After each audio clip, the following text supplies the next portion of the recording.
Será como Rafael, cuando me anuncie de... Bueno, buenas noches, muchísimas gracias por estar aquí, muchísimas gracias Luis y a TAC, ¿no? por permitirme estar en la tierra de mi madre. Es un placer, ¿no? Crearme estar aquí en Albacete con ustedes. Albacete, que es una ciudad de peleón, ¿no? Una ciudad que cuando uno mira en su memoria y en su historia está llena de luchas, ¿no? Y bueno, y es un placer venir hoy y encontrarme ahí enfrente de la entrada un recuerdo, algo que nos orienta y nos alumbra, que es Gamonal. Así que seguramente que todos estaremos de acuerdo en ofrecer, ¿no?, este esfuerzo que hacemos esta tarde a la gente de Gamonal, que nos ha dicho cómo se lucha y cuál es el camino para conseguir revertir esta pérdida constante de derechos en la que estamos metidos. Quería empezar contándoles dos historias. La primera es la historia de Espartaco. Saben ustedes que Espartaco, hijo nieto de esclavos, de repente se levantó contra el Imperio Romano hasta derrotarlo. Una pregunta difícil es cómo es posible que alguien que era hijo y nieto de esclavos pudiera de repente tener la conciencia como para levantarse ni más ni menos contra todo el imperio. Si ustedes leen la novela de Howard Fast era un tipo que había ayudado a construir un hospital para presos republicanos, para exiliar republicanos españoles después de la Guerra Civil.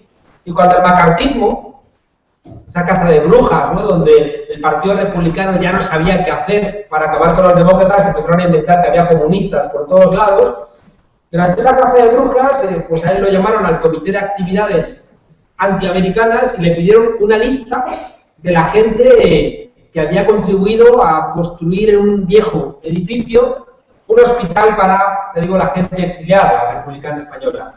Y él se negó a dar esa lista y lo metieron 2 años en la cárcel. Y ahí fue donde concibió el Espartaco. Lo escribiría después, pero todo el trabajo, toda la organización, la estructura, la diseñó en la cárcel. Fíjense ustedes, si ustedes leen la novela, yo siempre cuando lo cuento con mis alumnos, ¿no?, me dice, profesor, ¿va a la película? Y hombre,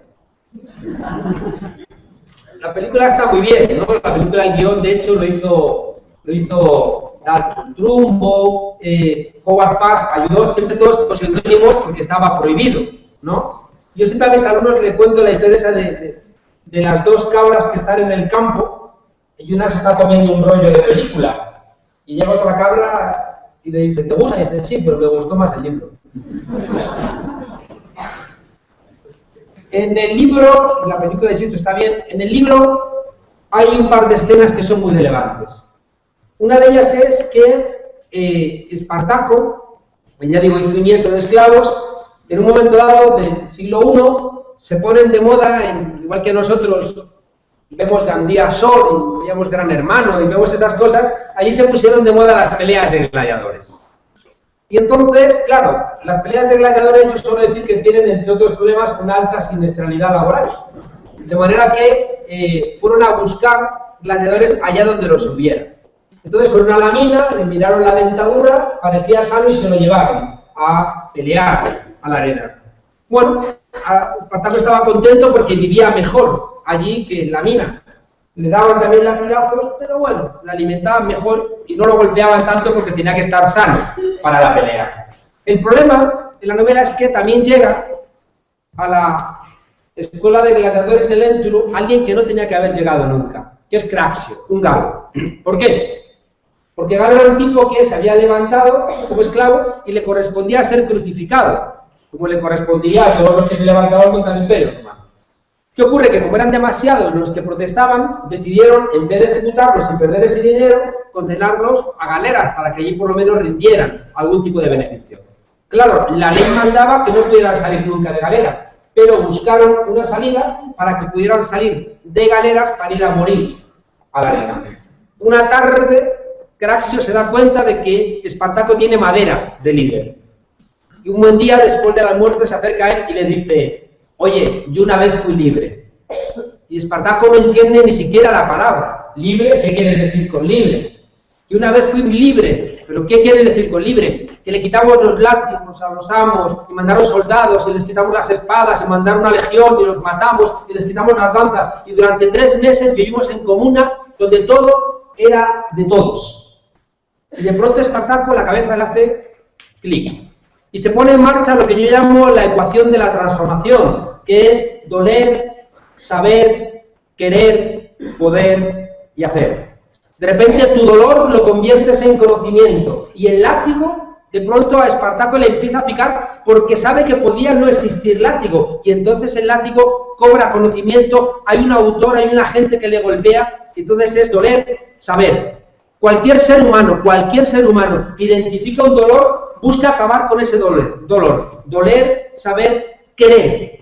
Cuando queremos acabar con el dolor tenemos que buscar el cómo. En la novela, Espartaco, después del almuerzo, cuando los soldados están dormitando, los reúne y les dice: mirad a vuestro alrededor y decidme una sola cosa que no hayáis construido vosotros. Y los esclavos miran y dicen: todo lo hemos construido nosotros. Y les dice: mirad otra vez a vuestro alrededor y decidme una sola cosa que sea vuestra. Y miran a su alrededor y dicen: nada es nuestro. Y entonces Howard Fast, tomando una frase del Manifiesto Comunista, dice: bueno, pues entonces en la revolución no tenemos nada más que perder que nuestras cadenas. Y entonces doler, saber, querer, ya pueden y entonces hacer. Fíjese que esta ecuación parte de identificar el dolor. Si no te duele, tú nunca vas a transformar. Para que tú hagas este viaje de doler, saber, querer, poder y hacer, tienes que identificar el dolor. Por tanto, en sociedades anestesiadas, en sociedades donde lo importante es si va a ganar tu equipo de fútbol o cualquier otra pendejada, no te duelen las cosas. Dile a una mujer que cree que le golpea a su marido porque le ha tocado, porque ya le pasó a su madre, porque ya le pasó a su abuela, porque cree que así son las cosas. Y por tanto, ese dolor no es conocimiento, sino todo lo contrario, es ignorancia. Y por tanto no puede transitar por esa ecuación. Recuerden la novela Fahrenheit 451, con esos bomberos del futuro, donde lo que hacen es quemar libros. Los bomberos, no vaya a ser que la gente salga de su ignorancia. Y de repente un bombero, medio sensato, un día no entiende por qué le han descubierto la biblioteca escondida de una señora, se la están prendiendo fuego, la mujer decide inmolarse con su Ilíada y su Quijote y su Guerra y Paz y su Madame Bovary. Se quita la vida, ¿no? Y el tipo de repente dice: ¿pero por qué? Y empieza a doler, saber, querer, poder y hacer. Al lado de estas historias, déjenme contarles otra. Estoy en un explorador que se fue, como el rey, a cazar a la madre de Dumbo ahí, a lugares lejanos, y se llevó a su perrito. Un perrito de estos caros. Entonces el hombre estaba ahí con su escopeta y de repente el perrito se le despista, se pierde por ahí, y de repente el perrito ve que viene un tigre. El tigre lo ve y dice: eso tiene aspecto de almuerzo. El perrito se asusta, viene el tigre hacia él, ve que hay unos huesos y dice el perrito cuando viene el tigre: estaba rico este tigre, a ver si viene otro y me lo como de nuevo. Un tigre que no entendía que ese perrito era raro, coño, y sí, a ver si tiene poderes supranaturales. Y en el árbol había un mono y el mono le dice al tigre: idiota, que esos huesos ya estaban ahí, que te han engañado, mira que eres tonto, eso puede ser nuestro almuerzo, móntate, vamos a por ese. Se monta el mono en la grupa del león, van hacia el monito lo ve, se gira así y dice: ¿cuánto está tardando el mono ese al que he pedido que me traiga otro tigre para almorzar? ¿No? Bueno, la conclusión de este relato es que, hombre, conviene siempre que no seas tan hijo de puta como el mono, ¿no? Como una lectura general, no conviene que seas tan canalla como. Conviene, sería muy bueno que seamos tan listos como el perrito. Y tampoco parece muy conveniente que seamos tan tontos, ¿no? Como el león o el tigre. ¿Qué les quiero contar con esto? Que cuando estamos perplejos, cuando somos ignorantes, cuando tenemos desconocimiento, cuando no sabemos qué es un simple perrito, cuando de repente acrecentamos aquello que nos está haciendo daño o que nos podría servir, lo que estamos haciendo de alguna manera es paralizarnos. Recuerden ustedes los fusilamientos del 3 de mayo de Goya, donde en un lado está ese ejército compacto de Napoleón ordenado, como una sola máquina, todos pertrechados iguales, todos muy racionales, y enfrente está ese pueblo desordenado. Goya, que era un tipo que odiaba a la Iglesia Católica, pinta a un nuevo Jesucristo crucificado con los brazos en cruz y las llagas en las manos, ¿no? Pero fíjense qué curioso que el ejército de Napoleón no se le ve el rostro. Él se encarga de poner en el primer plano a un hombre de a pie que le han pegado un tiro en la cara, ¿no? Para que nos identifiquemos con el dolor de ese pueblo que está siendo machacado por el ejército napoleónico. En cambio, el ejército napoleónico no tiene rostro. Fíjense ustedes, ¿para qué? Para generar más miedo. Igual que la policía, que se viste de cuero como si fueran animales, ¿no? Y de repente, con tanto cuero y gafas oscuras, nos dan miedo porque se deshumanizan y, por tanto, ya digo, nos paralizan. Miren, estas dos cosas se las quería contar porque hay preguntas que nos golpean profundamente el corazón, ¿no? ¿Qué hace? ¿Qué hace la gente muriendo con las moscas llenándoles los párpados? Es una imagen que siempre me ha partido el alma. O fíjense ustedes cómo no comparar los campos de concentración con el gueto de Varsovia. Los campos de concentración donde la propia dirigencia judía, que no pensaba nunca, porque eran alemanes que se habían comportado como alemanes, nunca pensaban que los iban a exterminar y colaboraron en la construcción de los campos. Y en el campo de exterminio, en los lager, tú allí lo que esperabas es a ver si no te veía el comandante del lager. Qué compasión con el gueto de Varsovia, donde deciden levantarse y pelear. Fíjense ustedes que luchar contra la perplejidad se convierte en una obligación. ¿Saben por qué? Porque es muy difícil y porque la perplejidad nos da miedo. Y una de las cosas que vengo a contarles es que cuando tenemos miedo, los cambios se frenan. Y por eso también estamos contando constantemente, y lo cogieron nuestros amigos de los Chicos del Maíz para una canción, queremos que el miedo cambie de bando. Decir que el miedo cambie de bando no significa que queramos operar con la violencia, no, ni mucho menos, somos gente pacífica y no nos gusta gritar.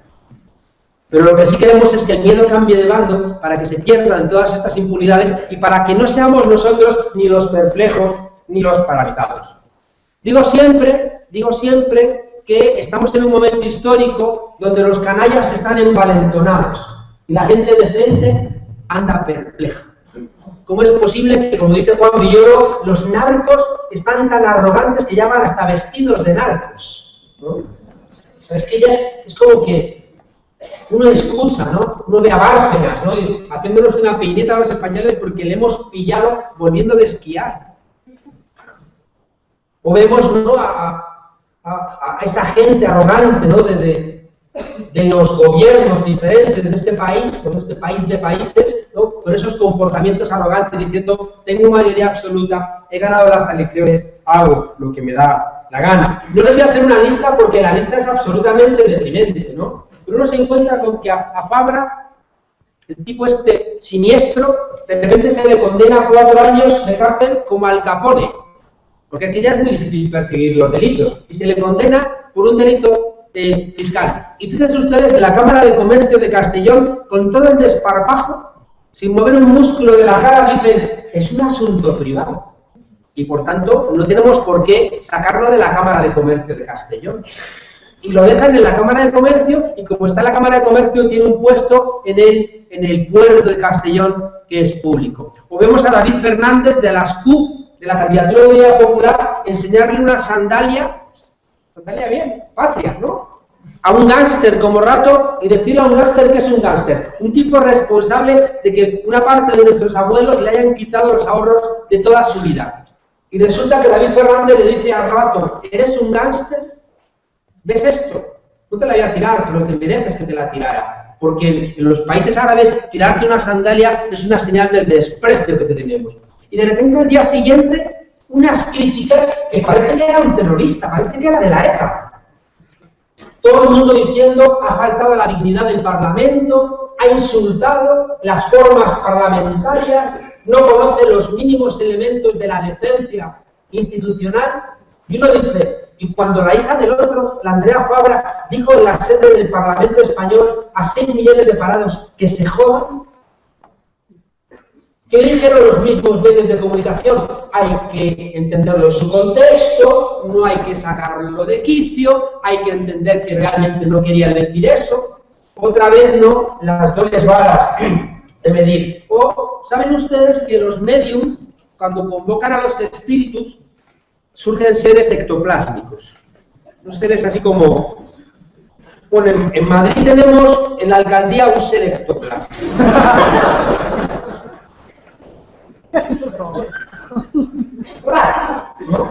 Bueno, pues esta señora, ya no sé si lo decía, estamos en Córdoba, España, perdón, Madrid iba a ser la capital olímpica del mundo, recuerden, claro, y de repente nos convertimos en la capital olímpica de la Tierra, ¿no? ¿Por qué? Porque esta señora, sin mover, mi abuela, que era de aquí de ella, me decía que cuando era pequeño, me parecía bonito, hasta que claro, me decía, ay, alma de cántaro. Y yo pensaba que era bonito, ¿no? Pero no, me está diciendo que estaba hueco por dentro, ¿no? Bueno, pues esta señora alma de cántaro, de repente en mitad de la huelga de la limpieza va y dice, como siempre ella muy relaxing capo, ¿no? Dice, los servicios de la limpieza en Madrid están externalizados y por tanto el ayuntamiento no tiene nada que decir en esta polémica.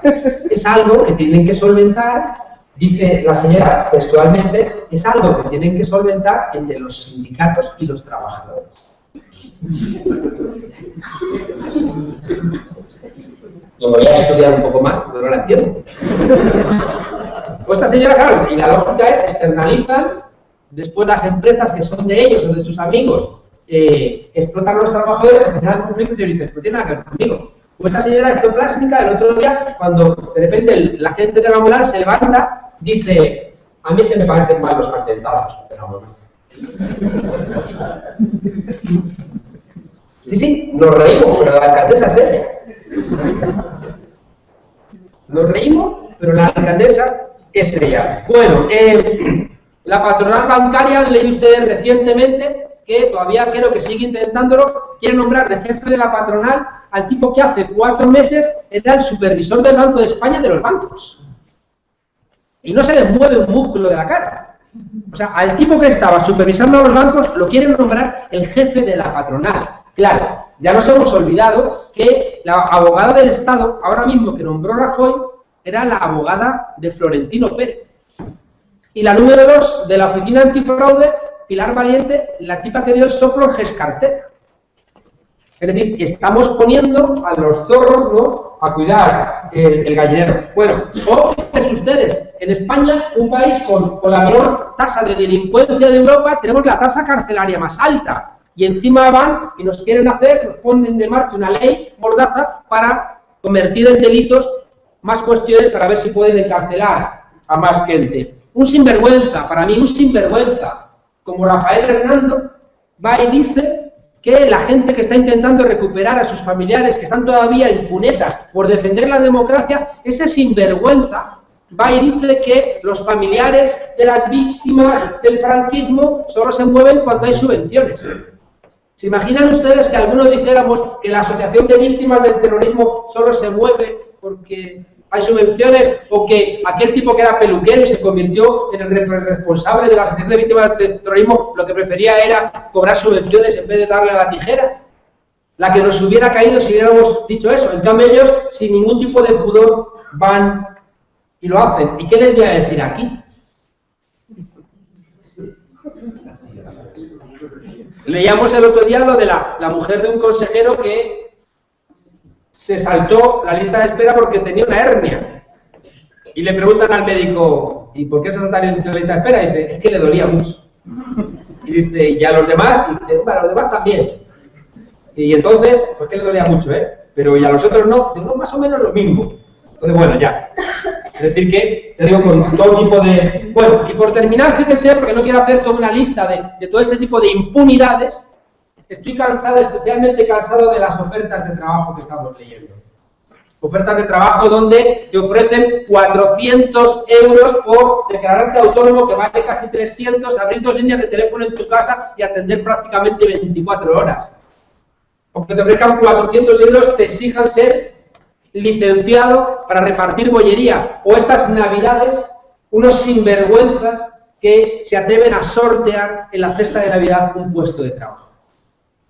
¿Ya? O sea, ya solo nos falta, ya digo, que nos tiren al suelo la comida para que la recojamos, como si fuéramos otra vez. Bueno, en fin, y hay más cosas, fíjense, claro, Obama Premio Nobel de la Paz.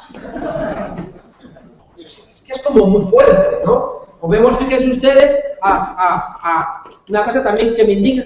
Yo siempre lo digo, como uno viene en el tren, y en el tren siempre la cafetería está en La Razón y el ABC y el Mundo, uno viene calentito a la charla, ¿no? Uno viene ya como medio, ¿no?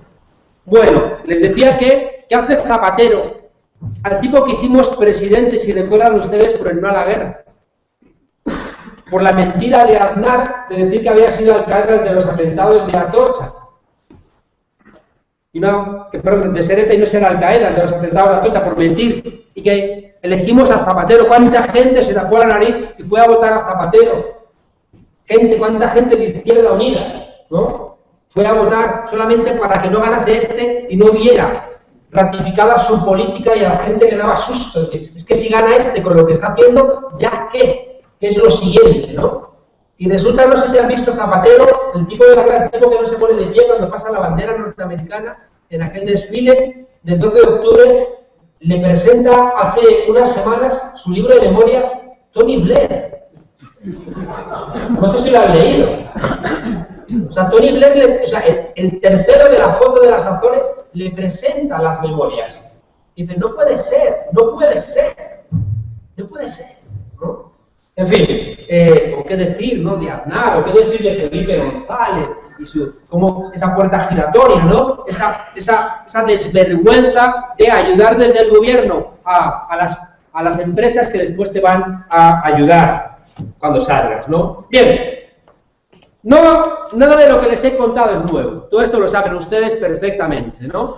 La pregunta importante es, ¿por qué todo esto que está pasando no genera una respuesta más contundente? ¿Qué es lo que está ocurriendo para que esto no genere una respuesta a la altura de esto que les estoy contando? Y no lo hemos contado todo lo más sangrante. Podríamos añadir que esto es solamente la impunidad. Esto es la impunidad. Habría que añadir los 6 millones de parados, los desahucios, la universidad, la sanidad, etc. Miren, si ustedes van a Berlín, van a encontrar en la Plaza de la Ópera una ventana en el suelo muy rara. Esa ventana parece que es una obra medio terminada. Si uno se fija, son estanterías vacías.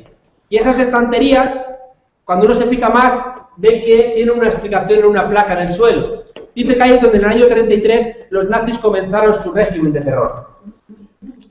Walter Benjamin, un filósofo de la Escuela de Frankfurt, que se quitó la vida en 1940, había huido a España. En España, las tropas de Franco lo entregan a la Gestapo y el tipo decide suicidarse. Pero antes había escrito las tesis sobre filosofía de la historia, y ahí el tipo se pregunta, ¿qué ha pasado que no hemos visto que venían los nazis? Y mira que nos anda pruebas. En el 33 queman los libros, en el 34 hacen las leyes raciales, en el 35 pasan a cuchillo a las SA, a la parte izquierda del nacionalsocialismo, en el 35 hacen las leyes de Nuremberg.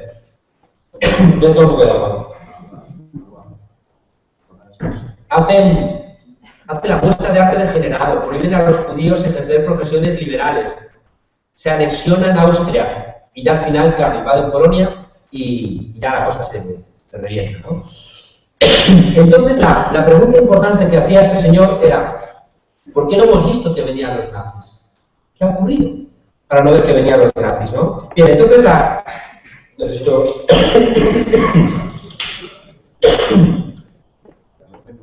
llevo a charla por día, más esta mañana 6 horas de clase, ya la garganta no me da. Bueno, miren, decía Walter Benjamin que el problema es que pensamos mal. Lo que nos pasa es que, no sé si han visto ustedes ese ejercicio de psicología, donde hay un partido de baloncesto, con un equipo con una camiseta amarilla y otra verde, y te dicen que cuentes cuántas veces tiene la pelota el equipo amarillo y cuántas veces tiene la pelota el equipo verde. Y cuando estás mirando eso, en el ejercicio, por detrás pasa un gorila. Pero pasa un gorila así. Mira la cámara, hace así y sigue. Bueno, pues la cantidad de gente que ve el gorila es muy poca en el ejercicio. ¿Por qué? Porque estás solamente viendo lo que miras. Y lo que no miras, no lo ves, ¿no? Es como cuando buscamos algo, me aparece y es que no lo estamos mirando, ¿no? Bueno, pues fíjense ustedes, el problema que nos plantea Walter Benjamin es que nos faltan herramientas para mirar. Y como no tenemos herramientas para mirar, no vemos. Lo resume nuestro filósofo nacional, el Roto, cuando aparece un tipo con los ojos como platos diciendo: soy orientador social, ¿alguien me puede decir dónde estoy?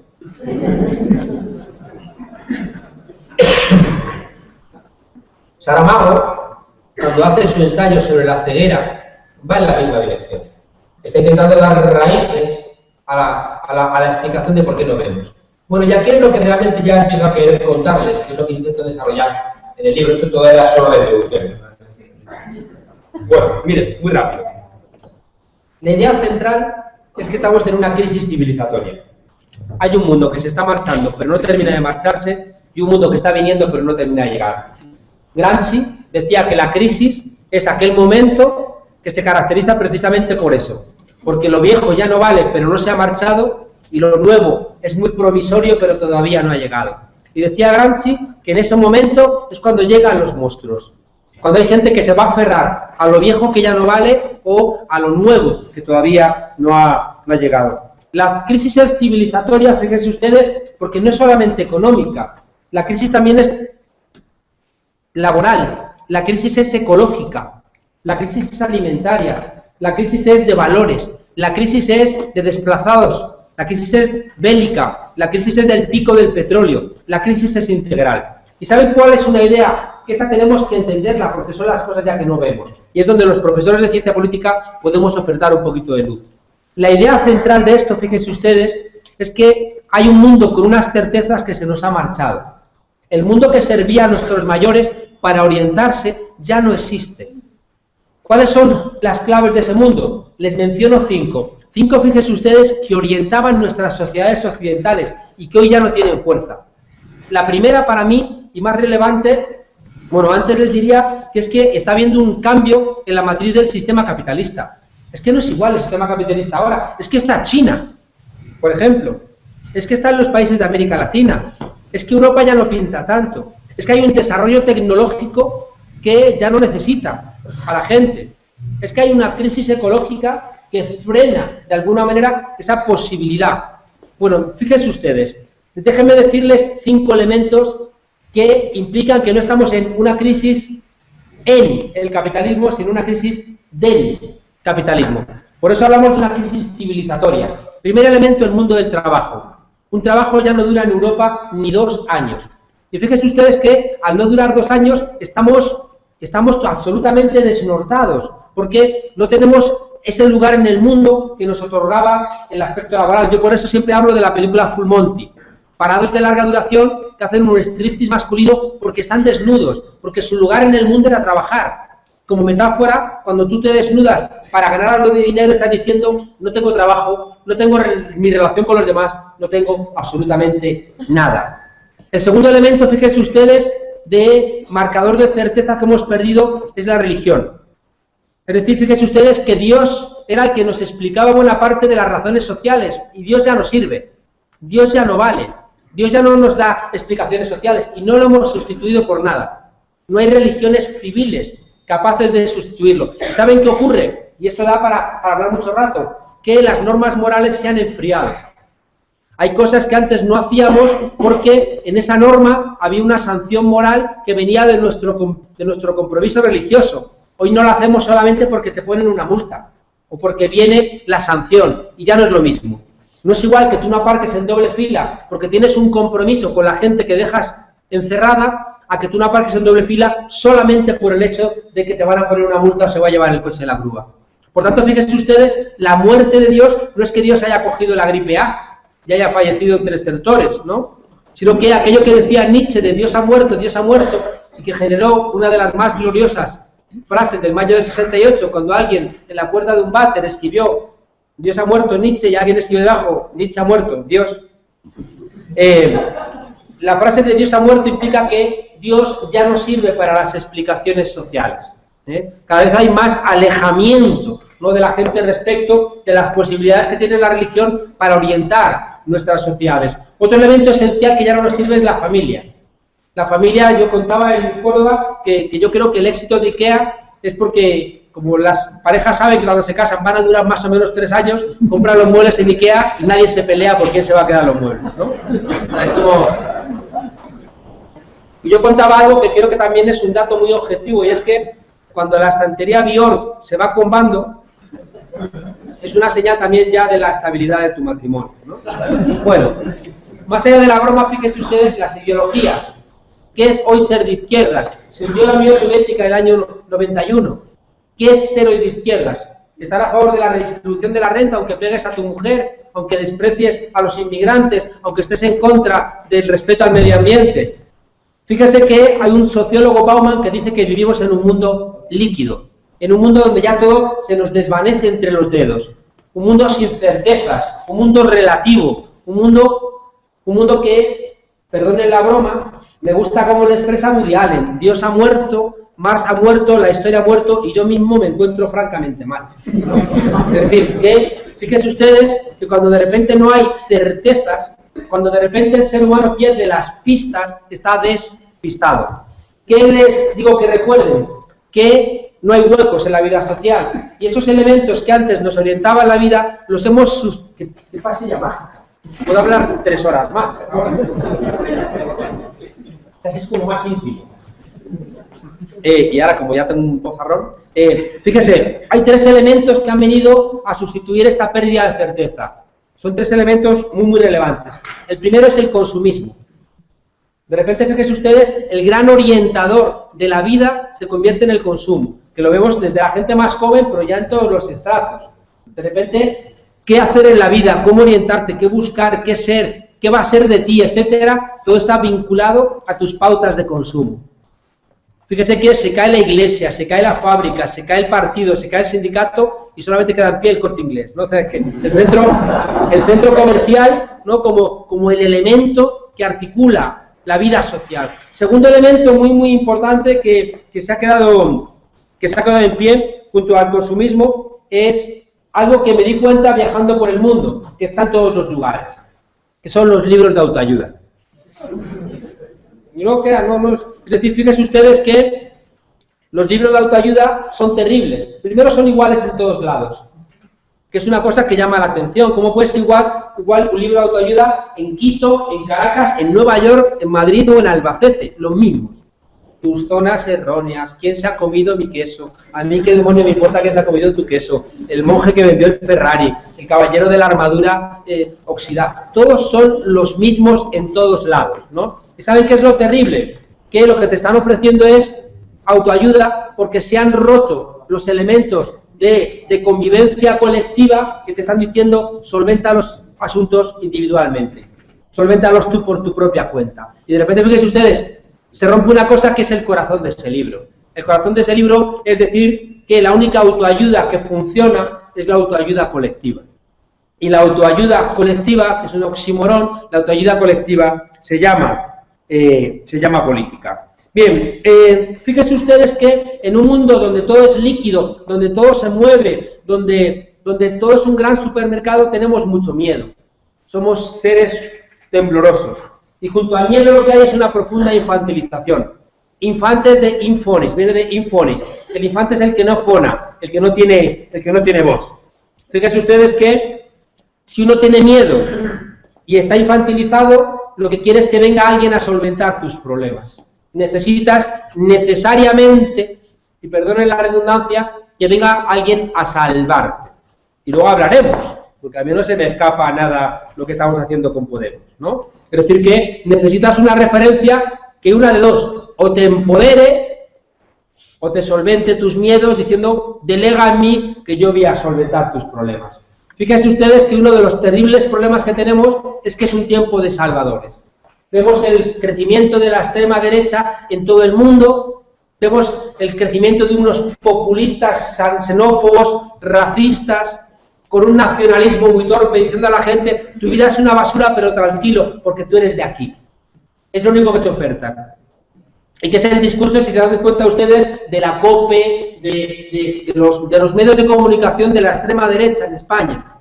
Yo siempre digo que quiero instaurar un nuevo delito en el Código Penal, que es corrupción de mayores, ¿no? Porque es que los mayores escuchan estos y los abducen, ¿no? Y gente que a veces ha luchado toda la vida se convierte en un disparate. Bien, fíjense que esto es muy relevante y son esas cosas escondidas.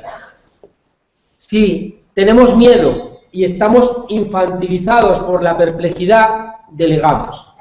Y delegamos todo, fíjense ustedes. Delegamos, y esto lo conoce bien Luis, delegamos nuestra trascendencia, nuestra espiritualidad en las estructuras burocráticas de la Iglesia. Yo no soy creyente, pero me interesa bastante.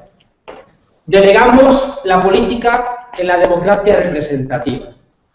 Delegamos la economía en aquello que decía Keynes, dentro de 100 años cadáveres gozaréis, ¿no? Y toda la vida he forzado para que a lo mejor cuando pasen 30 años igual te va bien. Delegamos en los que supuestamente conocen las claves de lo que ocurre. Delegamos todo, señoras y señores. Y en esa delegación, fíjense ustedes, lo que hay es un bucle que nos hace cada vez más miedosos y más infantiles. Ocurre como los niños que solamente pueden comer espaguetis y ketchup, porque son comidas fáciles. Son comidas que no tienen complejidad. Por eso a un niño no le gusta el vino, porque el vino implica una educación del gusto. Cuando solamente te gusta la Coca-Cola y los espaguetis, pues serás muy feliz, pero te han engañado. Es igual que cuando no nos gusta la ópera. Es que la ópera me aburre, pues te han engañado en algún lugar de tu vida. Te han engañado porque la ópera debiera gustarnos, ¿no? Y fíjense ustedes, en la misma dirección ocurre cuando de repente ya el tiempo libre, trabajamos muchas horas y el tiempo que no trabajamos ya no nos formamos, sino que estudiamos para trabajar o nos entretenemos. O sea, entretenimiento. Y resulta que el entretenimiento se convierte también en una herramienta para no pensar. Es decir, que ya cada semana hay un partido del siglo. Anda que no da de sí el siglo ese para los partidos, ¿no? Ya luego dicen, y este es el de la galaxia, y el de la Vía Láctea, ¿no? Y entonces ya dicen, yo veo ahí, me imagino a los publicistas diciendo, decimos que es el de la puerta de Tannhauser, ¿no? Partido de la puerta, ya como que no van, ¿no? Bien, no, como ya no me queda tiempo, fíjense ustedes que les iba a hacer un pequeño análisis, como hice en Granada, de que creo que es muy relevante por qué nos gustan las películas de zombies, ¿no? Porque las películas de zombies, en última instancia, lo que nos están trasladando es una cosa escondida, y es que nosotros también somos zombies. Los zombies, fíjense ustedes, son como nosotros. Parece que están vivos, pero están muertos. Nos producen mucho miedo porque realmente son como nosotros. Los zombies, como nosotros, están motivados por el deseo. Los zombies son puro deseo, como nosotros. Fíjense ustedes que nosotros nos incorporamos como ciudadanos a través del trabajo. Luego nos incorporamos como ciudadanos a través del consumo. Y ahora saben cómo nos incorporamos a través del deseo de consumo. Si no tenemos trabajo, no tenemos dinero para consumir, ¿por qué somos tan obedientes? Por el deseo de consumo. Yo siempre cuento que en la campaña electoral de Venezuela, de hace un par de elecciones, en los cerros pobres arriba de Caracas, está un tipo del Partido Socialista Unido de Venezuela haciendo la campaña a un tipo muy pobre en un ranchito de esos que se llaman allí, esas zonas pobres, y le está contando el Partido Socialista Unido de Venezuela, y Chávez por aquí, mira, y entonces, y le escucha y el paisano así con su tranquilidad le dice, muy bien, pero yo no les voy a votar a ustedes. ¿Y por qué? Entonces es que estoy en contra del socialismo. Dice, ¿pero por qué? Es que el socialismo me va a quitar lo que tengo. Y le dice, vamos a ver, tiene la luz conectada allá afuera, que me estoy haciendo el loco para no verla. Tienes los cristales rotos, tienes la mesa calzada con un libro, tienes... ¿Pero qué te vamos a quitar? Y el paisano dice, ¿y si me toca la lotería? Ríanse, pero nosotros consentimos el anuncio más caro de la televisión, que es el anuncio último del año o el primero, lo paga nuestro gobierno y nos ofrece a los españoles lotería. ¿Por qué lo mismo? O sea, en vez de salir el gobierno a decirnos, tranquilos, que nos va a ir mejor, nos dice, no, jugad a la lotería que alguno. se va a salvar. Por tanto, fíjense ustedes, estamos agarrados solamente, ya digo, por nuestro deseo, ¿no? Y fíjese, otro rasgo último de los zombies es que son arrogantes y obscenos. Lo que tenían que tener por dentro lo tienen por fuera, ¿no? Estos son los zombies. Y por tanto, fíjense ustedes, esa obscenidad, un zombie es Berlusconi, ¿no? Son la gente que, claro, es lo que les decía, son los narcos que ya van vestidos de narcos, ¿no? Y por eso nos gustan los zombies porque en el fondo somos como nosotros. ¿Qué desarrollo en el libro? En el libro desarrollo que los zombies nos mordieron hace 40 años. ¿Saben por qué? Porque cuando la crisis de los años 70, que bien conocen los compañeros y compañeras de ATAC, en la crisis de los años 70, la izquierda hizo el diagnóstico. Hay una crisis de legitimidad. No se puede sostener la democracia, el Estado social y universalizarlo. No da.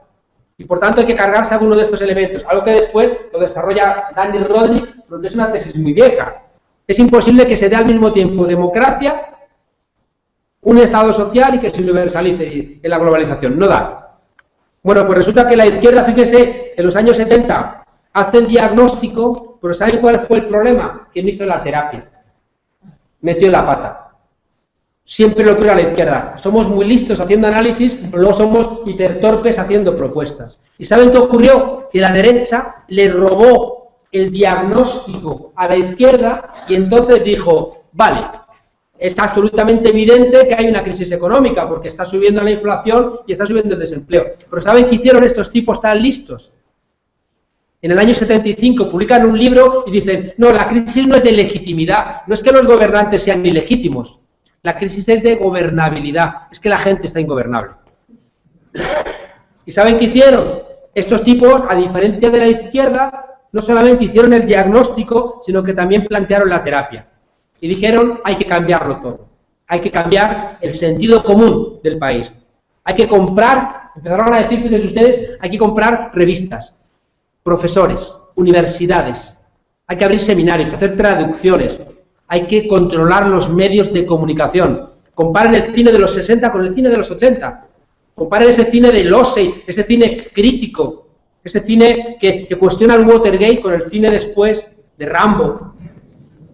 O ese cine purista, ¿no? que te critica cualquier tipo de libertad religiosa, sean 9 semanas y media, o etcétera.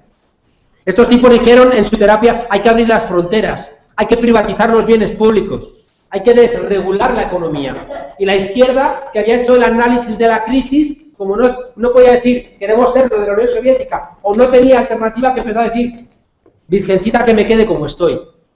Y el pensamiento crítico o el pensamiento progresista sin una jorobada idea. Y los otros de repente aportando ideas. La izquierda empezó a ponerse a la defensiva y la derecha a empujar. Y en el año 79 sale Margaret Thatcher diciendo, los progresistas somos nosotros. Los demás quieren conservarse, yo soy la que está proponiendo cosas, yo soy la que va hacia adelante. Y la izquierda absolutamente desconcertada. ¿Saben cuál es el problema? Que como ellos, junto con el diagnóstico, plantearon la terapia, triunfaron, nos mordieron a todos y todos somos zombies, señoras y señores. ¿Saben por qué? Porque todos compartimos el sentido común de la época. Todos de alguna manera compartimos la idea de que el ser humano es malo por naturaleza. Manda narices. El otro día leí una cosa muy bonita y es que, a diferencia de los chimpancés, o incluso los bonobos, que son los que están más cerca de nosotros, en la línea evolutiva, nosotros tenemos la esclerótica enorme. Es decir, la parte blanca del ojo la tenemos enorme en comparación con los chimpancés. ¿Saben por qué? Hay muchos estudios que demuestran que es para que nos baste una mirada para entendernos. Es decir, los niños entienden y transmiten solamente con una miradita. Mientras que los chimpancés, como si fueran de vianos, ¿no? Y cuando señalan hacen así. Todo así para la cabeza. ¿No? Todo para allá, ¿no? Entonces, fíjense ustedes, la idea de fondo de esto es que el ser humano, frente a lo que nos han contado durante 40 años, señoras y señores, llevamos 40 años bombardeados en los documentales del National Geographic, donde vemos siempre que el grande se come al chico, donde siempre estamos compitiendo, donde hay una justificación naturalista, como si estuviera dado que es así, que el mundo se ha hecho así. Mentira. Somos animales empáticos, ves a alguien alegre y te alegres, ves a alguien triste y te entristeces, alguien bosteza y bostezas. Somos animales empáticos, nos gusta estar juntos, no soportamos la soledad. Y de repente, fíjense ustedes, hemos comprado esa idea de que no, de que esto es una guerra de todos contra todos. Hemos comprado que lo público no funciona y que lo privado, en cambio, funciona muy bien. Y ese es el argumento, fíjense ustedes, de las privatizaciones. Hemos comprado igualmente la idea de que la política es sucia. No, serán los políticos sucios y no todos, pero la política no. Es mentira. Y de repente, no, la política es sucia, déjalo, que me encargo yo de ella. Consentimos que nos traten como clientes en vez de como ciudadanos. Nos han contado que no existe alternativa y lo hemos interiorizado como si fuera un sentido común. ¿Y saben ustedes que hemos interiorizado también como sentido común que no lo soporto? No sé si contar, no, creo que en Granada no, porque todavía no había discutido con él. Con Fidalgo, el secretario general de Comisiones Obreras, que había discutido con él, no, ¿verdad? Pues resulta que estamos en un seminario y el tipo dijo una cosa que me indignó mucho, ¿no? Sobre todo porque, miren ustedes, este sentido común, cuando lo utilizan, coño, es que nos tratan como si fuéramos idiotas, a mí eso me enfada, ¿no? Entonces, de repente, va Fidalgo y dice, vamos a ver. Están muy bonitos los cuentos, pero los trabajadores lo que quieren son las cuentas. Fíjate, apelando al sentido común ese. A mí se me rompe una rueda del coche y quiero que venga un buen mecánico y me arregle la rueda del coche. A mí se me rompe una tubería y quiero que venga un buen fontanero y que sea el que me arregle no el que me dé un discurso, no el que me cuente cosas muy bonitas y la revolución, no, quiero que me arregle la tubería. Pues yo me indigné y no saben cómo. Pero fui elegante.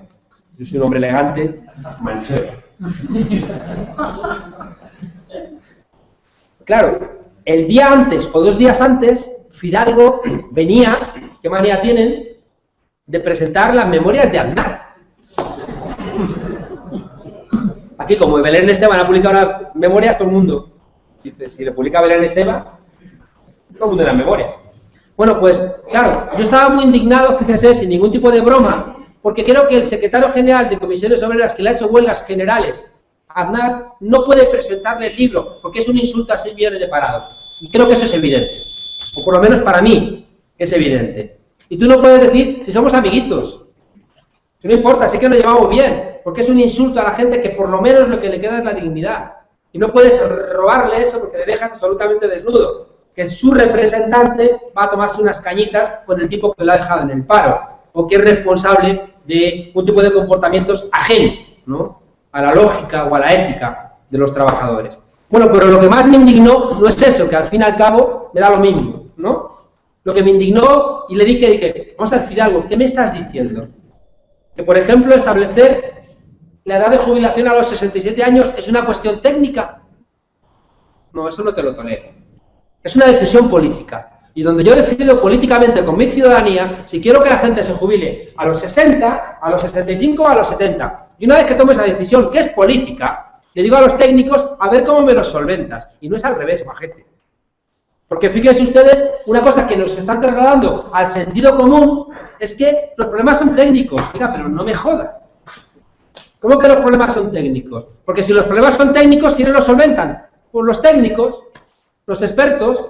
En cambio, si los problemas son políticos, ¿quién los solventa? El pueblo. Todos nosotros. En igualdad de condiciones. Y si no entiendo algo, le digo al técnico, ven y me lo explicas. Pero no. De repente tenemos que estar en manos, ya digo, de los supuestos expertos. Y fíjense ustedes, la apelación de Fidalgo era a ese sentido común. No, lo que queremos es que me solvente la rueda del coche y demás. Y fíjense, aquí hay uno de los elementos centrales del libro. No hay solución si no los politizamos. Si no dejamos de delegar, olvídense. Es decir, si seguimos pensando que podemos pedirle a alguien, a algún partido, a alguna persona, que venga a solventar nuestros problemas, olvídense. Me apasiona Syriza cuando le dice a los votantes, oye, si me vais a votar a mí para que os dé lo que ya nos da ni el PSOE griego ni el PP, no votéis, ¿eh? ¿Saben por qué? Porque dice Syriza, si es que os necesito en la calle peleando. Y si no estáis en la calle, no me sirve de nada. Voy terminando. 3 minutos. 3 minutos, lo hago maravillas. ¿Cómo nos mordieron los zombies? Nos mordieron por 3 lugares. Primero, nos mordieron mercantilizando el mundo. Y esto es esencial que ustedes lo entiendan. Si ustedes tienen que comparar el momento actual del capitalismo con cualquier otro momento de la historia, que la pregunta no es sencilla, ¿eh?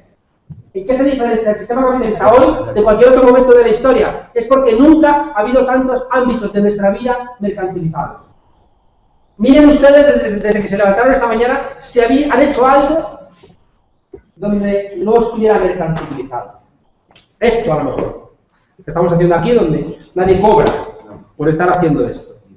Pero fíjense ustedes, el otro día me escribía un Twitter uno y decía, manda narices que el alcalde de Gamonal se llame La Calle y tú te llames Monedero. Decía, coño.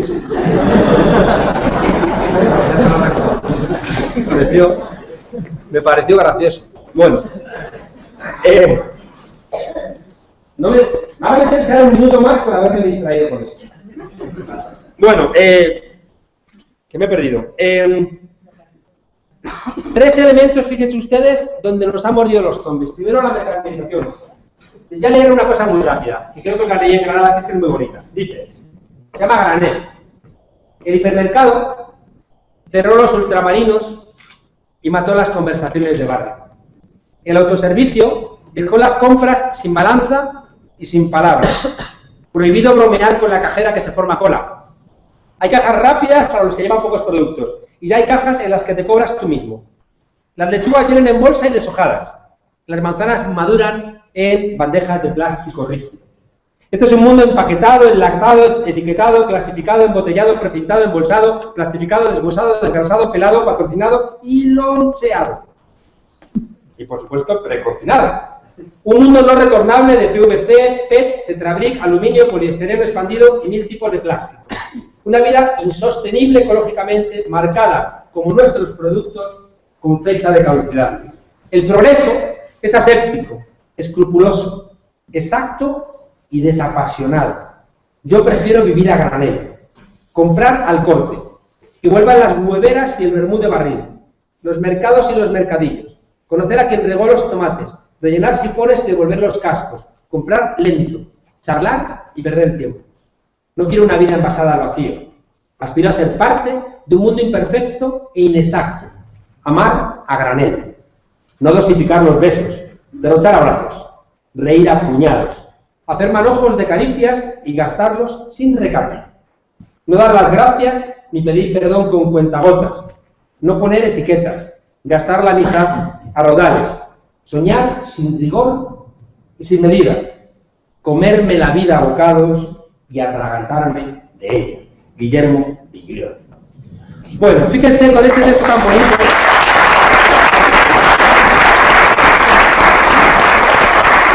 Fíjense que este texto tan bonito lo que nos está diciendo es cómo de repente todo se ha intermediado. Cada intermediación, ¿qué es? Una esquina de mercantilización. La mercantilización, quédense con una idea. La mercantilización nos ha vuelto locos. ¿Por qué? Porque si el mundo se ha convertido en un enorme supermercado, lo único que me impide ser un dios es tener dinero para comprarlo. Si todo lo puedo comprar, el afecto, la amistad, el sexo, el conocimiento, la cultura, la gente, el mundo, los países, el viaje a la luna de verano. Si lo puedo comprar todo, me he vuelto loco. Y cuando una persona cree que lo puede comprar todo, está loca. Pero cuando todo el mundo cree que lo puede comprar todo, es la sociedad la que se ha vuelto loca. ¿Cómo demonios vas a educar a un niño que le está diciendo que todos son mercancías y que él también va a ser una mercancía? No puede ser. De repente esa mercantilización, pero es que nos hemos vuelto locos. Es que cualquier elemento de nuestra vida ya se le pone precio. El deporte, todo tiene que ser rentable. Y si de repente algo no es rentable, dicen, no, cierro. No es rentable, fuera. Segundo elemento que nos han mordido los zombies es la precarización laboral. ¿Por qué? Porque la precarización laboral nos deja siempre en una condición de siervos. Siempre tenemos miedo a que nos despidan. Hacemos lo que ya no está escrito para conseguir trabajo. Estudias una carrera, 2, un máster. Y encima, fíjense ustedes, interiorizas que si te va mal es por tu culpa. Igual que en Estados Unidos no hay pobres, sino que hay perdedores, losers. Si aquí te va mal, como yo siempre digo, que no tienes trabajo, haber estudiado chino mandarín en Baoban por internet por la noche a las 5 de la madrugada. Y uno interioriza, fíjense ustedes, que ¿qué más tienes que hacer? Es que hay gente que está entrando en quirófano para ser más empleable. No ponga usted cara extraña, ¿eh? Que hay mucha gente que se hace cirugía estética para ser más atractivo o atractiva para que te exploten. ¿Qué manda nariz? ¿No? ¿Qué ocurre también? Pues otra vez miedo. Fíjese, miedo de ser una mercancía, miedo de perder el trabajo, un fallo, un tropiezo, vuelves a la casilla de salida. Y por tanto el jefe ya puede hacer lo que te quiera hacer. Despedirte, tocarte el culo, insultarte, despreciarte. Y el tercer elemento, fíjense ustedes, que ha hecho que los zombies nos muerdan, y ya de verdad que termino, ha sido a través de la desconexión. Curiosamente, vivimos en un mundo conectado, pero es mentira. Si ya no sabemos quién vive en nuestro piso. ¿Qué estamos diciendo? ¿Quién vive arriba, abajo? Nos hemos desconectado. Vivimos en ciudades donde no sabemos de dónde vienen las cosas. Las pagamos con dinero o a través de la tecnología nos gastamos a nosotros mismos y nos desconectamos de la gente. Pero ¿cómo no vamos a estar tristes, borrachos, drogados, depresivos y demás si estamos solos y no estamos hechos para estar solos? Bueno, termino. Y para que vean que termino de verdad, dejo los papeles. Sí, bueno, dejo dos. No, termino de verdad. Miren, todo esto que les he contado, todo se agrava en el caso de España. ¿Por qué? Porque en Europa tienen una vacuna contra estas cosas. Una vacuna que es, yo eso lo entendí estudiando en Alemania, la vacuna es todo lo mejor de la Constitución francesa del 46, de la italiana del 48, de la alemana del 49, de la Grundgesetz. Todo lo mejor, ¿saben ustedes quién lo colocó ahí? El antifascismo. La derecha se hizo nazi en los años 30, se montó una guerra, fue derrotada, y quien puso en marcha todo eso fue el antifascismo. Hace 4 años, el presidente de la patronal francesa dijo que había que sacar de la Constitución francesa todo lo que había colocado dentro el Consejo Nacional de la Resistencia. Claro, porque los que ganan son los que mandan. La diferencia entre ser un terrorista o ser un héroe es que ganes, no se equivoquen. No hay ninguna otra diferencia. ¿Qué ocurre? Que usted va a Alemania o a Francia o a Italia y ahí celebran a la resistencia, celebran a los que pelearon contra el fascismo, hay placas, brigadas internacionales, y en España el antifascismo es una tribu urbana. Aquí nos acostamos fascistas y nos levantamos demócratas. España durante muchos años fue el único país de Europa donde podía ser demócrata sin ser antifascista. Y un tipo que nunca hubiera podido hacer política en Europa, como es Fraga, porque defendía el fascismo, porque firmó sentencias de muerte, porque justificó el asesinato por la policía de Enrique Ruano, que tiraron por una ventana, y él dijo, manipulando sus diarios, que había sido un suicidio, el que rapó la cabeza a las mujeres de los mineros, ese señor que dijo que la calle era suya cuando estaban asesinando a 5 trabajadores en Vitoria, ese tipo nos escribió nuestra Constitución. Manda narices. Y por tanto, fíjense ustedes, como en este país, no aplaudan que si no tengo tiempo. Como dice Zizek, aplaudan cuando llegue la revolución. Fíjense ustedes que nos falta, por culpa de la transición, nos falta ese elemento de virtudes cívicas, republicanas. Es que no las tenemos, porque de repente hay un agujero. Y tenemos que comernos la gran mentira de que el rey nos salvó la democracia. Y ese tipo de cuestiones que nos dejan inermes, nos dejan sin ningún tipo de fuerza.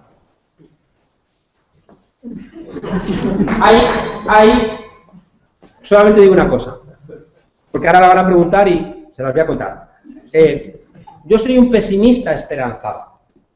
Soy pesimista por todo lo que les he contado, porque el sentido común es de ellos, porque el capitalismo en crisis es preocupante. Soy pesimista porque tienen los medios de comunicación, porque tienen el poder, los bancos, porque tienen las relaciones internacionales, la diplomacia. Pero también soy un pesimista esperanzado. Y soy esperanzado, fíjense, les voy a decir solamente 3 cosas. Soy esperanzado, en primer lugar, porque he entendido lo que significa la palabra decencia. Y la palabra decencia, al igual que la palabra dignidad, tiene la designancia dec, que significa algo que le pertenece a uno y que no te puede quitar nadie en ninguna situación. La dignidad es ese diálogo que tú tienes con tu lugar en el mundo, con la historia, con tu condición de ser humano y tu relación con los demás, que no te quitan ni en un campo de concentración. Y eso, señoras y señores, yo no se lo voy a entregar a nadie. Mi decencia y mi dignidad es una lectura que tengo yo conmigo. Y por eso no soy un pesimista, porque entonces ya me habrían derrotado. Y eso no se lo voy a regalar a toda esta gentuza. Por tanto, hay un elemento, fíjense ustedes, para la esperanza, que es no entregar a nadie ningún tipo de derrota, porque hay una parte interna que es innegable. Y en el libro a mí eso me lo enseñó Orwell cuando va a Bougainville en su primer trabajo como periodista y se encuentra a los mineros pobres y dice, coño, qué dignidad tiene esta gente. Y de repente se da cuenta, y es una palabra que va a repetir a lo largo de su vida, la decencia como un elemento central de la vida humana. Y esa decencia es la que le lleva aquí a pelear con las brigadas internacionales. Soy esperanzado porque doy clases en la universidad y veo cómo basta que los muchachos y muchachas lean, basta con que lean para que se conviertan en personas decentes. Y lo veo todos los años. Y soy esperanzado porque he entendido que lo que nos está pasando está cogido con las pinzas de nuestro propio pensamiento. Y nada más. Porque veo que de repente mi amigo Gordillo expropia 4 carritos de la compra y parece que se hundía el mundo y la civilización occidental. Y porque veo que de repente la gente de Gamonal dice, no te creemos, alcalde, y aguantan. Y de repente por aguantar ganan. Y porque tenemos la cúpula de la sanidad en Madrid imputada, porque no hemos creído sus mentiras. Y porque los estudiantes Erasmus ganaron su pelea, también porque reaccionaron. Y porque la gente de la limpieza de Madrid también reaccionó. No fue una gran victoria, pero también triunfaron. Y muchas más que no conocemos. Por eso han hecho esa ley. Porque ellos saben que tenemos más potencial del que nosotros creemos. Y por eso es tan importante salir de esta parálisis. Hacer un análisis diferente para salir de esta parálisis. Leer las cosas de otra manera, cambiar las palabras y entender, señoras y señores, que tenemos la gente ordinaria, capacidades extraordinarias. Déjenme terminar con algo que me gusta mucho de Saint-Exupéry, que dice que si quieres navegar no empieces construyendo un barco, cortando tablas, clavando clavos o reclutando tripulación. Si realmente quieres navegar, construye la gente anhelo de mar. Yo sé que ATAC lo hace. Y ojalá yo haya sembrado un poquito de anhelo de mar esta noche con ustedes. Gracias.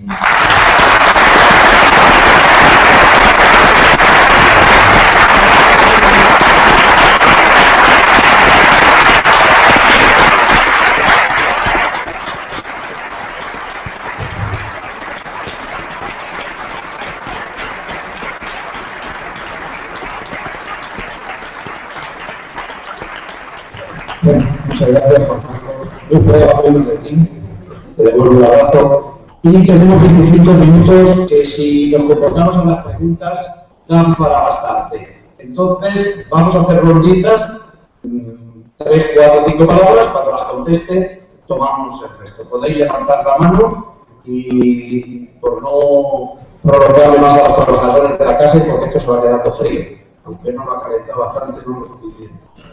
Micrófono, no sé si hay para la gente, pero podéis ir a levantar la mano y para lanzar las preguntas. A ver quién.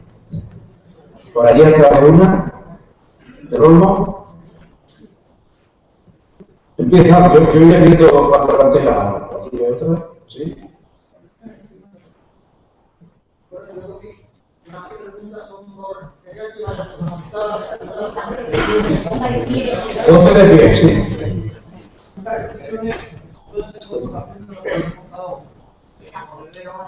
Una vez, la gran noticia que anunciaba Rajoy cuando vino de Estados Unidos hace una semana, dijo que en pocos días sabíamos que todo grandes noticias, parece que ya tenemos una, inversiones de los americanos en España. La subimos el sábado y van a ampliar la base de Morón Blanco. Otra reflexión que también quería hacer es que hoy o ayer salió también la noticia de que la nueva ley que está preparando el gobierno en relación al orden público y a la seguridad del Estado y demás va a dejar en manos de las empresas de seguridad privadas muchas de las cosas que ahora iluminan la policía, como la vigilancia, el orden público y demás. Yo quería saber, quería preguntar si puede ser que haya relación entre esa noticia y la gran cantidad de escoltas que estaban hasta en el País Vasco de cargos del PP, del PSOE, de mucha gente, de escoltas, y que muchos de ellos se están yendo a la calle, pero el problema no son ellos que están a la calle, sino que las empresas de esos escoltas estaban en manos de muy pocas personas, algunas por no haber habido muy conocidos, que eran altos cargos del PP. Y la tercera muy corta, en relación a Gamonal, es curioso que los vecinos se manifestaron también en el ayuntamiento, pero sobre todo terminaban sus manifestaciones algunos días en las oficinas de la empresa del señor Méndez Pozo. El señor Méndez Pozo, aquí en Albacete, nosotros hace ya muchos años, hacíamos alusión a él porque desembarcó en nuestra región y en Albacete para comprar la cabecera del periódico La Tribuna, no sé si lo sabéis. Y a cambio, y es dueña a cambio de que La Tribuna dejase de criticar al señor presidente de Castilla-La Mancha en aquella época, un tal José Gordo. Y a cambio recibió recalificaciones muy jugosas en varias de las provincias. En Ciudad Real, os recuerdo que fue uno de los promotores del aeropuerto, fue uno de los promotores del Reino de Don Quijote, y en Albacete, aunque hoy hemos sabido que intentó también en la ciudad que le recalificasen terrenos, no lo consiguió, pero sí en Chinchilla, lo que denunciamos entonces la bolsa. Quería hacer referencia a eso. Gracias, José Julio. Antonio. Juan Carlos, quería preguntarte, el proyecto este que habéis puesto en marcha en Podemos, mira, yo soy miembro de Izquierda Unida del Partido Comunista, y a mí me ilusiona el proyecto que habéis encabezado, y me gustaría saber cómo crees que podemos llegar a entendernos, porque creo que si queremos cambiar esto, tenemos que ir juntos, vamos. Gracias, doctor Esteban. De cierto modo, Grata, me ha robado un poquito la pregunta, pero creo que hiciste una entrada hace poco, un artículo, Juan Carlos, que decía que cuando Izquierda Unida iba subiendo, surgía una nueva izquierda. ¿Puede ser Podemos una nueva izquierda? Gracias, Esteban. Y allí me pido que no sé tu nombre. Felipe. Con él cerramos ronda, la primera ronda.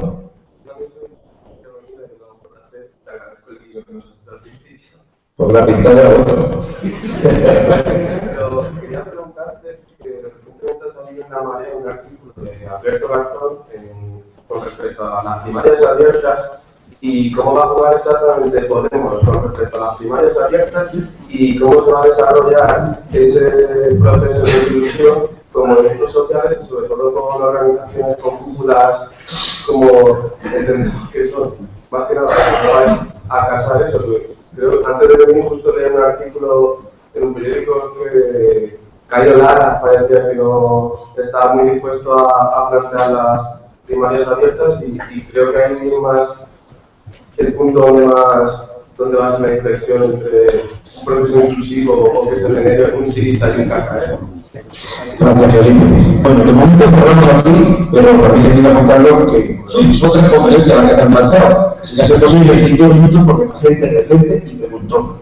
Así que, contesto. Bueno, lo de los brotes verdes y demás es mentira, ¿no?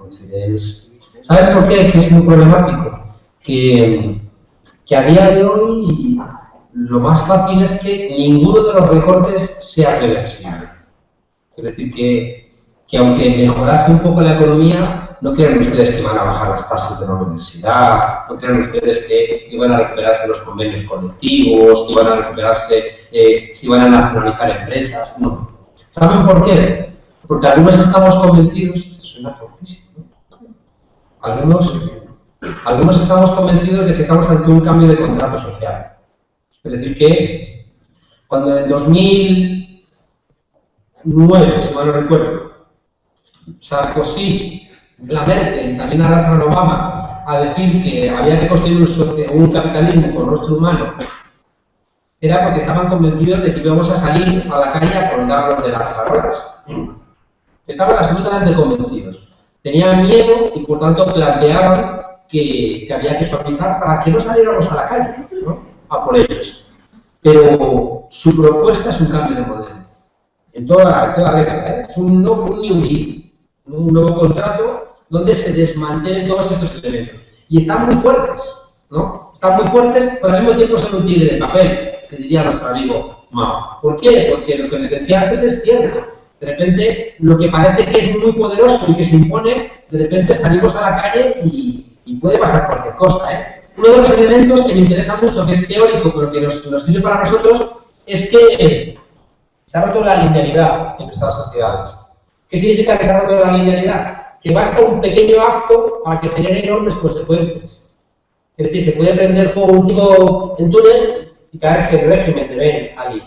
Por tanto, fíjense ustedes que no sabemos qué va a ocurrir. Lo que sabemos es que lo que les he intentado contar, hay un sentido común muy conservador, que hay mucha gente metido en esa lógica, pero que al mismo tiempo las posibilidades de salir de esa lógica son muy altas.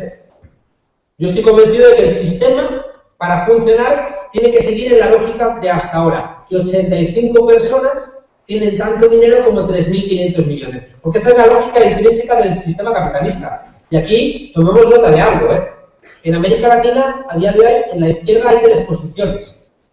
La posición que es de gestionar humanamente el capitalismo, una posición post-neoliberal y una posición post-capitalista. A mí la que me interesa es la post-capitalista, ¿no? Porque seguir gestionando sin más esto para que al final te lo paguen otros, o sea, que ahora le va bien a América Latina y lo pagamos nosotros, pues vaya acuerdo. Es como si nos fuera bien a nosotros y lo tuvieran que pagar ellos. Por ahí no van los tiros, ¿no? Por tanto, ya digo, no me creo en las inversiones USA, lo que sí sé que España está en venta. Igual que cuando Felipe González, en el año 86, empezó todo el proceso de desindustrialización y Jacques Delors dirigió un consorcio de inversores franceses y el lema era: no sea idiota, invierta en España, está en venta. Eso es Jacques Delors, el amigo socialdemócrata de Felipe González.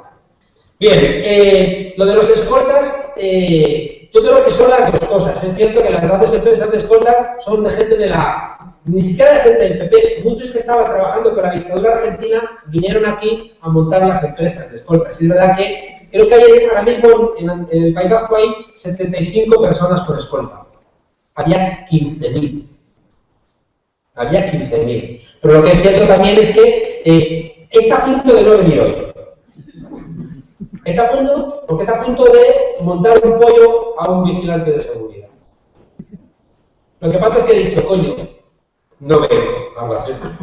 Pero me ha pedido el cuerpo, Estaba ya ese agustillo, porque el tipo parecía Batman arriba del edificio, dándonos así con la capa, ¿no? Un tipo, yo no aguanto, o sea, yo no aguanto. Un policía no le aguanto la arrogancia, y un tipo que no es policía menos.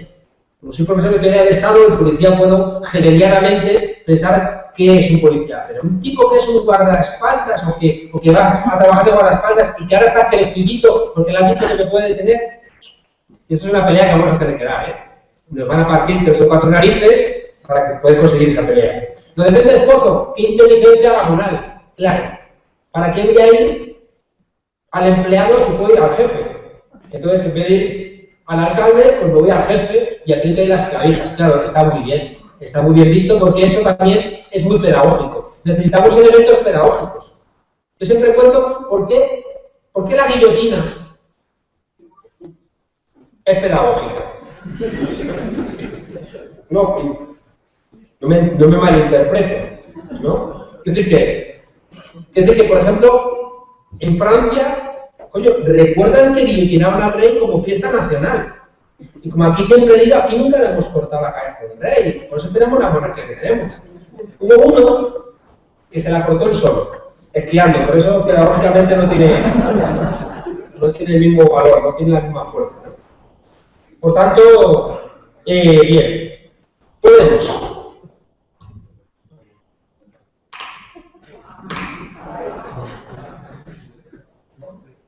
He militado en Izquierda Unida desde el año 86. No les voy a contar, o sí se lo voy a contar, ¿o no? No. ¿No saben por qué? Porque también hemos decidido una cosa. Esto no va a acontecer Izquierda Unida. Pues si mis mejores amigos de la política están todos allí.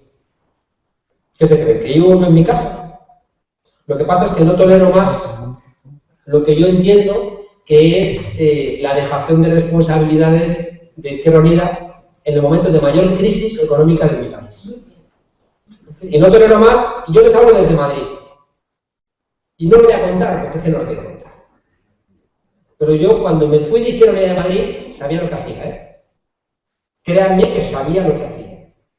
Y les aseguro que mientras que en el palco de Florentino Pérez siga estando, igual que está el PSOE y el PP, Izquierda Unida, no podemos representar a los 6 millones de parados, y a los 3 millones de hogares donde no da dinero, y a los jodidos de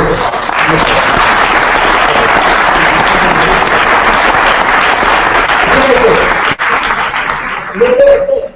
Y no puede ser que en este país hayamos hecho una cosa que ha asombrado al mundo, que es el 15M, que de repente generó un movimiento por todo el mundo y que está todavía latente. ¿Por qué creen ustedes que ha fracasado la conferencia política del PSOE?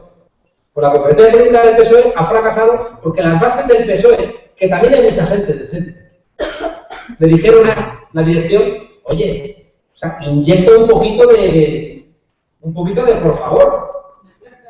Y la dirección te dijo, pues que no, porque no pueden, porque son régimen del 78, porque son el PSOE y el PP los que nos cambiaron el artículo 135 de la Constitución. Los que sostienen constantemente el elemento de la troika. Los que no tenían cuando Pablito se pelea con Rubalcaba, y Rubalcaba le dice pues, que él está a favor de todo, de las eléctricas, de la troika y de su corda, ¿no? Entonces, bueno, pues, esto ocurre que en un momento donde hay unas elecciones como son las europeas, donde podríamos aprovechar para demostrar nuestro pulso, va Izquierda Unida y frena el proceso de unificación que era Suma, no solamente eso, sino que nos dice, pues ¿sabéis cómo voy a pagar yo el esfuerzo que habéis hecho en el 15M? Voy a presentar por tercera vez a Billy. Dijimos, pues no, colega, pues no. ¿Qué dijimos el otro día? Dijimos que si Izquierda Unida presenta a Alberto Garzón, anda que había estado yo haciendo esto, las ganas que tengo yo, o las ganas que tiene Pablo, ninguna. Pero resulta que no presentan a Alberto Garzón ni a Ada Colau, sino que me dicen que por tercera vez van a presentar a un tipo que no sé muy bien qué ha hecho, o sí sé lo que ha hecho. Y esto sí que lo puedo decir. Sé que de repente exigimos en la Comisión Europea, pero en el Parlamento Europeo, exigen mis amigos hacer una exposición de las cosas para nuestros asesinados en la guerra civil y después. Anda que por las narices, si presentan una fosa de asesinados por los nazis, va a decir el Parlamento Europeo que no. En cambio, como son asesinados por el franquismo, van y nos dicen que no. Y tuvieron que hacerla fuera. ¿Con ayuda de EU? No. Manda narices que tuvo que ayudar Iniciativa per Catalunya y Convergencia y Unión. ¿Y creen ustedes que esa persona que se presenta por tercera vez ni siquiera se personó en la exposición? No.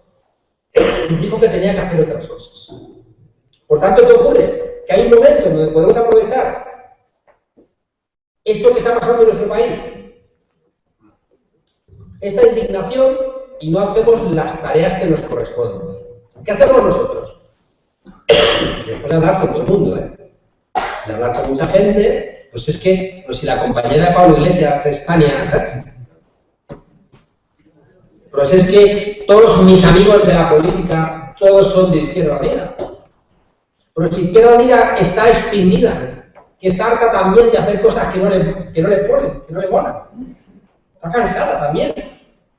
Es que teníamos que ser capaces, a día de hoy, de que lo del Gabonal lo hubiéramos podido colocar en una lucha política que tuviera una referencia ahora en las europeas. Y la lucha contra el anteproyecto de ley del aborto tendría que haber estado referenciada en una lucha que ahora la pudiéramos llevar a las elecciones europeas. Y tendríamos que haber esa referencia que tendría que llevarnos a Europa a representarnos, tendría que tener España llena de comedores populares para la gente que no tiene para comer. O sea, muchas cosas que no están pasando. ¿Y qué ocurre? ¿Qué ocurre? Yo conozco a Cayo. ¿Cómo voy a conocer a Cayo? Y le tengo mucho respeto, porque Cayo creo que es una hermosísima persona. Y conozco a Centella, y es una hermosísima persona. Pero me temo que ni Cayo ni Centella pueden representar a mucha gente que está esperando ser representada. ¿Qué ocurre ahí? Ocurre que los partidos políticos están teniendo profundas dificultades para elegir a candidatos que emocionen a la gente. Pero ¿cuándo fue la última vez que los aparatos de partido emocionaron? Seguramente con el efecto Borrell. Y manda narices, yo estoy cansado de una de las peleas que tengo, pero a muerte, Aquí porque me ha cortado Luis y no he podido. Pero yo una cosa que no voy a tolerar es que vuelva otra vez el PSOE, sin más. No lo pienso tolerar. O sea, eso de A, B, no lo tolerar. El único que no lo tolerar es que manda narices que lo hace Juan Zapatero, salen del gobierno, se dan 3 golpes en el pecho y vuelven otra vez. Que yo no. O sea, conmigo, que no cuenten, les aseguro, Entonces, todo lo que... Yo no soy nadie, yo soy profesor de universidad. O sea, no soy nadie. Pero todo lo que puedo hacer para impedir eso, lo voy a hacer. Entonces, insisto, de repente vemos que hay una parálisis y veo que no se hace nada. Y vemos que está todo, y decimos, no puede ser. Y resulta que en vez de hacer primarias para movilizar a la gente, porque es que si la gente no vamos a ningún lado, señoras y señores, que es que lo he vivido en América Latina y lo he vivido en todos lados. Si la gente no se moviliza, no vamos a ningún lado. De nada me sirve que los descontentos del Partido Socialista vayan a votar a otras fuerzas a su izquierda. ¿Para qué? ¿Ha habido algún cambio de la lógica de la gente? ¿O la lógica de la gente simplemente regresara cuando Curro veraneaba en el Caribe? ¿Estamos educando a la gente? ¿Estamos haciendo una tarea pedagógica? ¿Estamos regañando a la gente diciendo, señorito, va por aquí, no va por aquí? ¿Lo estamos haciendo? Pues yo creo que no. Tengo la sensación de que no. Creo que estamos haciendo la tarea que tenía que estar haciendo una formación política, la estamos haciendo otros en otro lugar, y no es nuestra tarea. Y no es nuestra tarea. Entonces, claro, de repente hemos pensado que había que plantear una metodología a este país. Había que plantear una metodología que es, exigimos primarias. ¿Por qué? Porque las primarias tienen dos lógicas muy fuertes. La primera es decirle a los españoles y españolas, oye, os mojáis y esto no va, ¿eh? Si estáis esperando que venga alguien a solventar vuestros problemas, estáis equivocados de cabo a rabo. Y hay mucha gente que se lo entiende, ¿eh? Que había casi un 80% que estaba a favor de las demandas del 15M. Y no mojamos nada, ni vemos... Pero ¿qué ocurre? Que para que te movilices tiene que darte un poquito de swing. Claro, tiene que haber un poquito de swing. Y si no lo hay... Bueno, resulta que las primarias estamos emplazando a la gente, oye, moveros. Y la gente tiene unas ganas, los hemos recogido, ya van casi 100.000 firmas y llevamos 2 días. O sea, que la gente tiene ganas de que pase algo. Tiene ganas de que pase algo. Y en segundo lugar, y esa es la exigencia central de Juan Carlos Monedero, estoy hasta las narices del Frente Judaico de Liberación y del Frente de Liberación Judaica. Hasta las narices. Y resulta que uno mira los programas. Es que miren, el otro día fui a dar una charla al País Vasco. Fui a dar una charla con el tipo más respetado de la ciencia política de Euskadi, que es Pedro Ibarra. Y en la charla estaba ni más ni menos que Paco Letamendia, diputado por excelencia de Herri Batasuna. Coño, la que me ha caído. Anda, que no me han insultado los compañeros de Izquierda Unida de allí, que estoy con los corruptos, y digo, ¿y también Paco Letamendia es un corrupto? ¿Y Pedro Ibarra es un corrupto? ¿Qué estáis diciendo? O sea, ¿cómo podéis tener tanto odio, caimita? Y resulta que donde estaba Izquierda Unida, ahora hay 3. Ezker Batua, Ezker Anitza y ECO. Y no hay 4 porque... Pero ya lo sabrán, ¿no? No puede ser. No puede ser. No puede ser que, con lo golpeados que estamos, yo lo veo en la Facultad Mía de Ciencias Políticas. La gente no termina de engancharse porque no hay nada que les resulte atractivo. Y tenemos una serie de problemas muy gordos. Uno de ellos es generacional también, ¿eh? Hay un problema generacional. Hay muy poca generosidad en la izquierda de este país. Y lo verificamos tanto en el PSOE, como en la Izquierda Unida, como en otras. ¿A quién le ha hecho un regalo a la vida? A Bildu. Porque como les prohibieron presentarse en las listas a todo lo que habían ido, tuvieron que renovarlo todo. Y ahí están, fresquitos, simpáticos. El problema que tienen es que, como además, y fíjese que es otro elemento añadido, ¿cómo es posible? Y yo es una cosa que he empezado a hacer sin ningún tipo de vergüenza, ¿eh? Y voy a Cataluña, y voy al País Vasco, yo soy un español federal. Y lo defiendo, no me da vergüenza.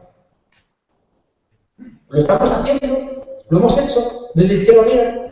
¿Lo ha hecho desde algún tipo de fuerza una defensa cerrada, real, de la España federal? No, pero si hay mucha gente que no lo entiende.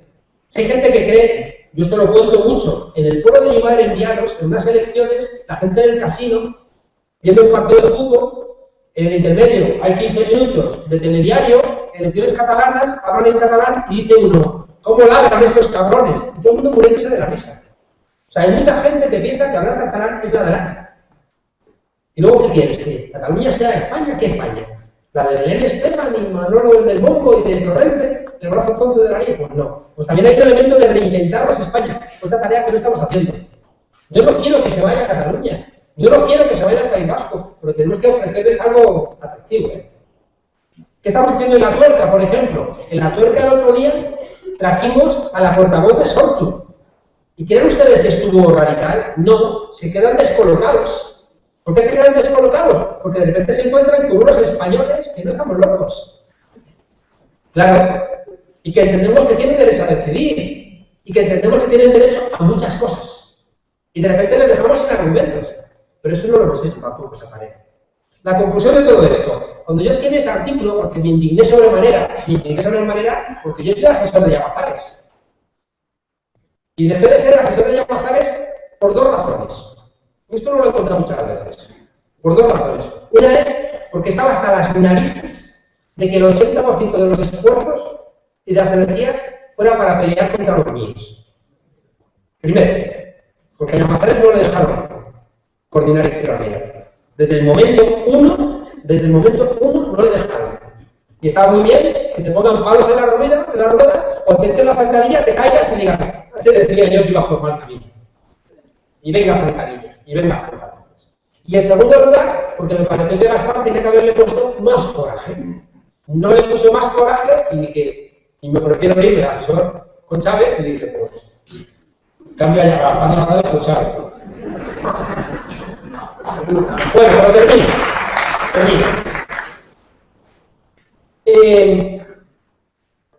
Cuando de repente Gaspar empieza también su periplo con ese cainitismo que tenemos en la izquierda, Gaspar empieza a aparecer como si fuera un apestado y empiezan a castigarle, y no puede ir número 3, y Izquierda Unida también es muy injusta, porque un tipo que tiene un caudal político y social, de repente me da lo mismo. Y de repente, pues, un castigo a Gaspar y Gaspar se busca la vida por lo que puede y empieza en una izquierda abierta a la cual yo nunca he pertenecido porque es que no tenía sentido otro partido. Es que creo que no tiene sentido ningún otro partido. No tiene sentido. Es que ya hay muchos. ¿Y qué ocurre? Que de repente, y ahí me da igual que fuera, luego me lo cuentan que era sin la quiescencia de Gaspar, pero es un error político muy fuerte. Que de repente Garzón, al cual habían presentado como candidato conjunto con el PSOE, a las elecciones europeas, donde Gaspar había aparecido 20 veces con Garzón en actos, de repente aparece una información en el país de que empieza la componente política del PSOE y hay unos cuantos de nueva izquierda que se acercan ahí, y yo monté en cólera y escribí un artículo amable diciendo que esto qué es. ¿Y cómo no ha frenado esto Gaspar? Porque una cosa es que te enfades con los tuyos y otra cosa es que vayas a hacerle el juego al PSOE. Es que es intolerable. Claro, cuidado. Eso lo puedo decir yo que estoy fuera, Porque uno desde dentro te puede decir, oye, ¿no estás tú gobernando en Andalucía con el PSOE? No me regañes a mí que me acerca al PSOE. Cuidado, Cuidado. A ver si que cuando tú lo haces, sí, cuando lo hace otro, no. Desde mi perspectiva, es que, como les he dicho, creo que lo peor que nos podría pasar a este país es que el Partido Socialista hará un juego de prestidigitación,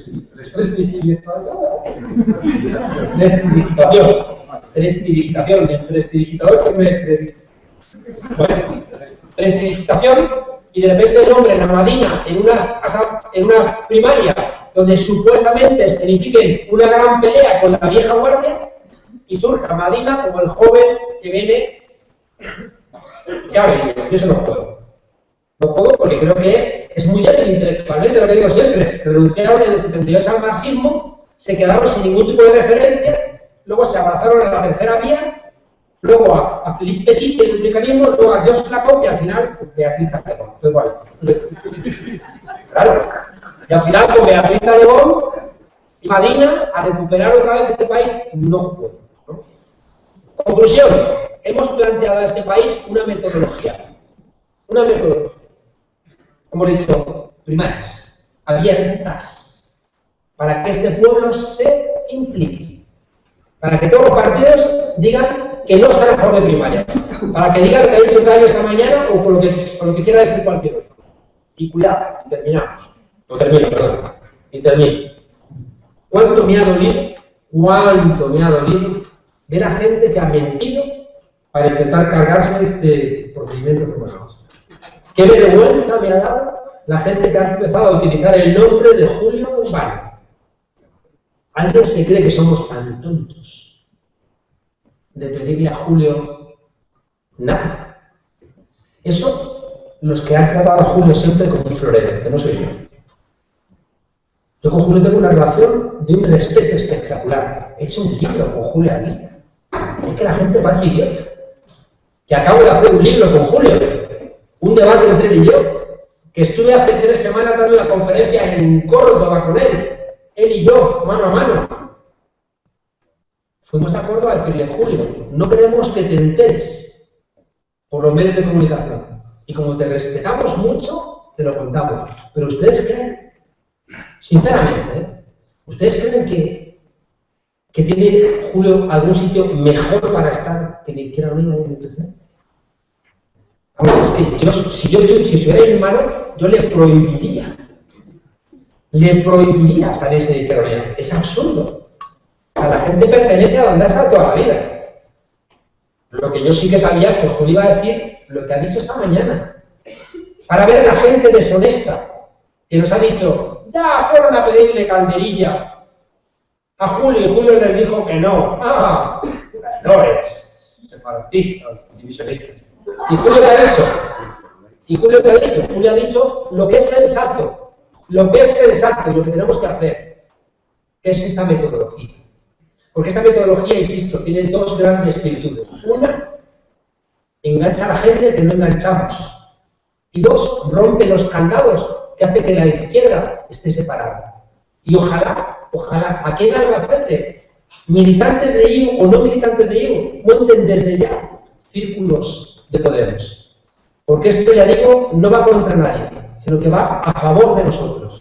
Y estoy convencido de que lo único que nos va a salvar de este impasse es una metodología que nos devuelva la ilusión y que nos permita unirnos y terminar con esta maldita división que nos condena a la irrelevancia.